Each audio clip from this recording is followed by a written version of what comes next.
ഈ സമ്പന്നനാവാനായിട്ട് പുരാതന കാലത്തും ആധുനിക കാലത്തും സ്റ്റെപ്പെല്ലാം സെയിം തന്നെയാണ്.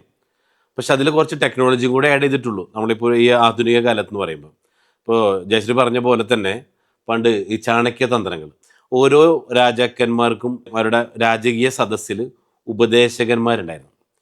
പറയണത് ഉപദേശം, അതായത് ഈ ഉപദേശങ്ങൾ കേട്ട് ഓരോ സ്റ്റെപ്പ് എടുക്കുന്നവർക്കുള്ളതാണ് വിജയം എന്ന് പറയുന്നത്. ചാണക്യ തന്ത്രത്തിൽ പറയുന്ന ഒരു കാര്യം, ചന്ദ്രഗുപ്ത മൗര്യൻ ഒന്നുമല്ലാത്തൊരു സമയത്ത് ഉപദേശങ്ങളിലൂടെ അദ്ദേഹത്തെ രാജാവാക്കുകയും അതിനുശേഷം പല സ്റ്റെപ്പ് എടുത്ത് ചക്രവർത്തിയാക്കുകയും ചെയ്തൊരു കഥ.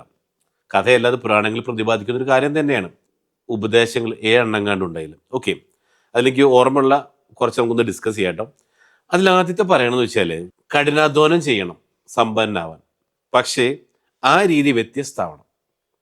ക്ലിയർ ആയോ?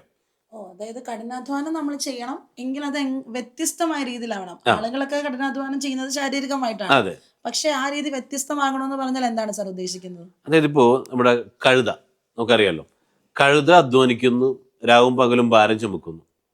ഇതേപോലെ തന്നെ ചില മനുഷ്യന്മാരുണ്ട് കഴുതയെ പോലെ അധ്വാനിക്കുന്നവരും. ഇങ്ങനെ അധ്വാനിച്ചാൽ നമുക്ക് ജീവിതത്തിൽ രക്ഷപ്പെടാൻ പറ്റില്ല, സമ്പന്നാവാൻ പറ്റില്ല. കഴുതയെപ്പോലെ അധ്വാനിക്കരുത്, എങ്കിലോ ആ രീതി വ്യത്യസ്തമാവണം എന്നാണ് പറയണത്. എൻ്റെ ഓർഗനൈസേഷനിൽ ഇപ്പോൾ ഏകദേശം 1000 പേരോളം പ്രവർത്തിക്കുന്നുണ്ട്. ഇവർക്ക് എല്ലാവർക്കും കൊടുത്തേക്കുന്ന ഒരു അഡ്വൈസ് എന്ന് വെച്ചാൽ 2026 ഒരുപാട് വർഷങ്ങൾ നമ്മുടെ ലൈഫിൽ വന്നു പോയിട്ടുണ്ട്. പക്ഷെ 2020 ഒരൊറ്റ കൊല്ലം മതി സമ്പന്നാവാൻ, ഒരൊറ്റ വർഷം മതി. പക്ഷേ ആ ഒരു വർഷം കൊണ്ട് സമ്പന്നാവണമെങ്കിൽ അതിൽ നമുക്ക് 3 ക്ലാരിറ്റി നമ്മൾ കൊണ്ടുവരേണ്ടതുണ്ട്. ഒന്നാമത്തെ പറയണത് വിഷൻ ക്ലാരിറ്റി എന്നാ പറയാം. ജനുവരി 1-ാം തീയതി അങ്ങോട്ട് 365 ദിവസം, ഡിസംബർ 31 വരെ, ഈ 2026 എന്താണ് നിങ്ങൾക്ക് വേണ്ടത്? ഇതിനെക്കുറിച്ച് നമ്മൾ ആരും ചിന്തിക്കാറില്ല. അപ്പൊ ഇതിൽ പറയുമ്പോൾ ഇപ്പോൾ ലോ ഓഫ് അട്രാക്ഷൻ കേട്ടിട്ടുണ്ട്. എന്താണ് കേട്ടിട്ടുണ്ടോ? തീർച്ചയായിട്ടും കേട്ടിട്ടുണ്ട്. കാരണം നമ്മൾ എന്തെങ്കിലും ഒരു കാര്യം അതിയായിട്ട് ആഗ്രഹിച്ചു കഴിഞ്ഞാൽ അത് പ്രകൃതി പോലും നമുക്ക് അത് നേടിത്തരാനായിട്ട് ഗൂഢാലോചന ചെയ്ത് പൗലോ കൊയ്ലോ പറഞ്ഞൊരു കുറച്ചും കൂടെ സിമ്പിൾ ആയിട്ട് പറഞ്ഞാൽ സമാനമായത് സമാനമായതിലേക്ക് ആകർഷിക്കപ്പെടുന്നു. തീർച്ചയായിട്ടും.